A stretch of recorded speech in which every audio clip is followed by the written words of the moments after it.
Welcome back, ladies and gentlemen, to my YouTube channel. This is DMtv Kenya. President William Ruto was in Embu today, and the reception was not the way he expected. During the 2022 elections, Mount Kenya was fully behind William Ruto. And right now, when he is going to an event, nobody is on the way waiting for the president. And remember that time he was not a president, he was vying for the seat. Right now, the ground has changed. And those who are close to the president, they are telling him that the ground has changed.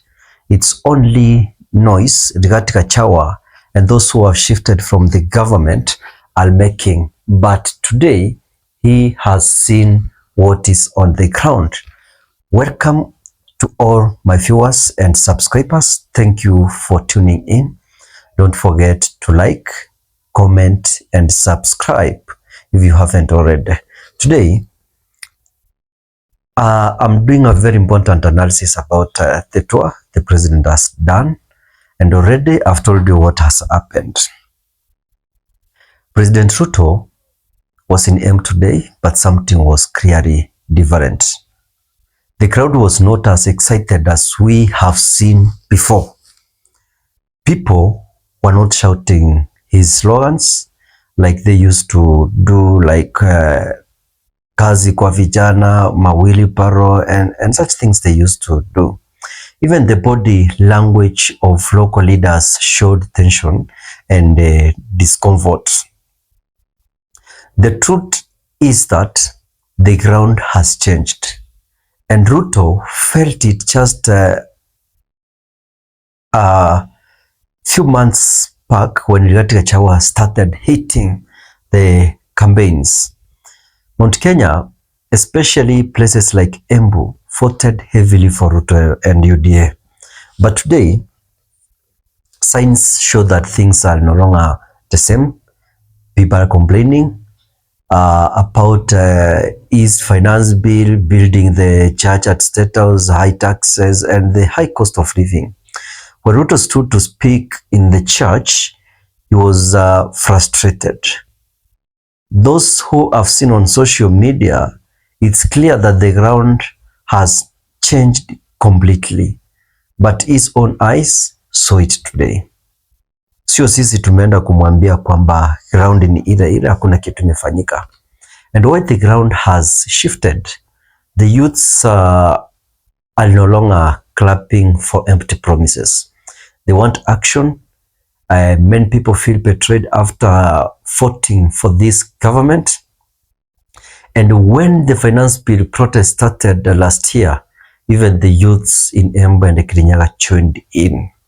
This alone shows the level of anger and disappointments among the citizens. Even in areas that were once strongholds for Ruto, they are disappointed. Also, some local leaders are now afraid to defend President Ruto publicly. They fear backlash from the voters, and this silence from local MPs, MCS speaks louder than words. The support on the ground is quietly disappearing, and President Ruto feels that 2027 pressure is a smart thing that is going to outshine the way he does. But that's why his speech was not full of jokes today. It was serious.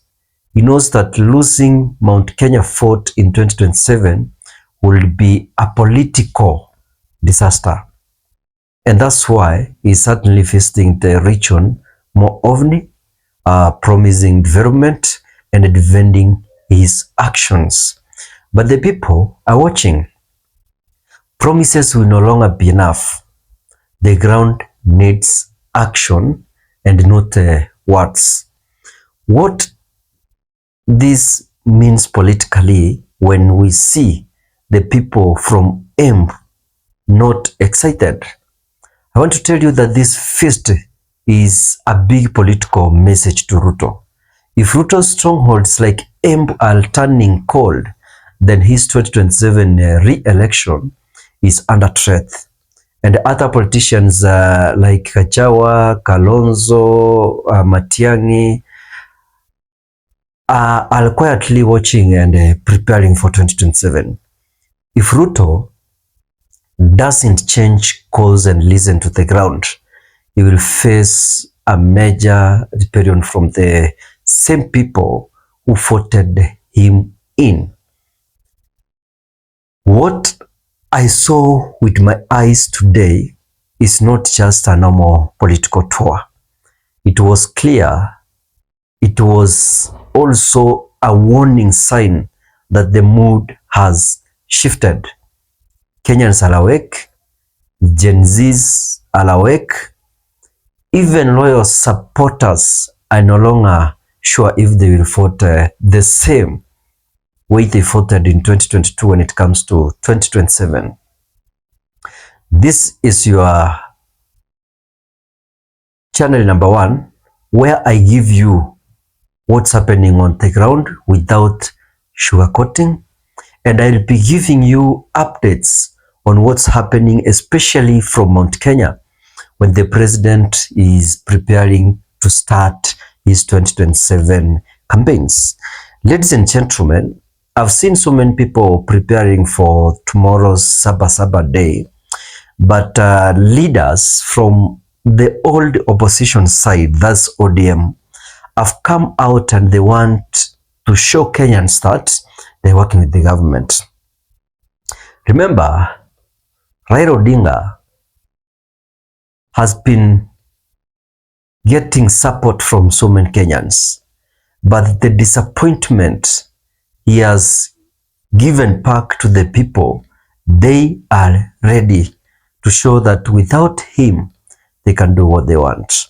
And tomorrow, now the press conference I've seen ODM and UDA and other leaders are doing, it's a mockery to Kenyans.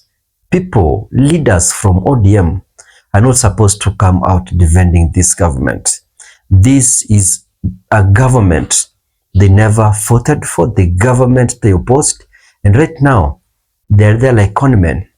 Let me say that they're conmen because enjoying the government you never voted in, and you are trying to tell those you opposed with the government that the government is doing good, it doesn't make sense.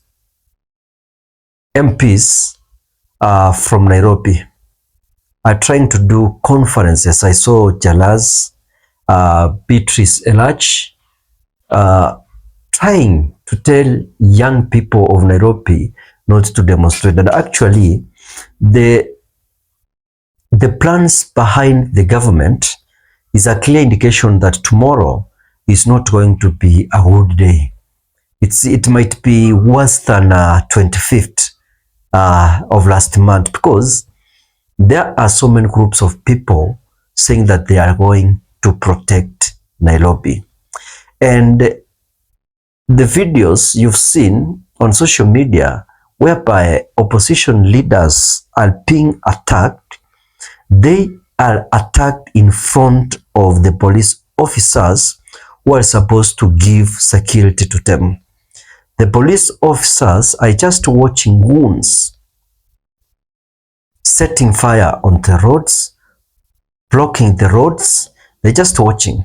Nobody is stopping them. And then when opposition leaders comes in, then they start fighting. Ladies and gentlemen, stay tuned as I prepare my next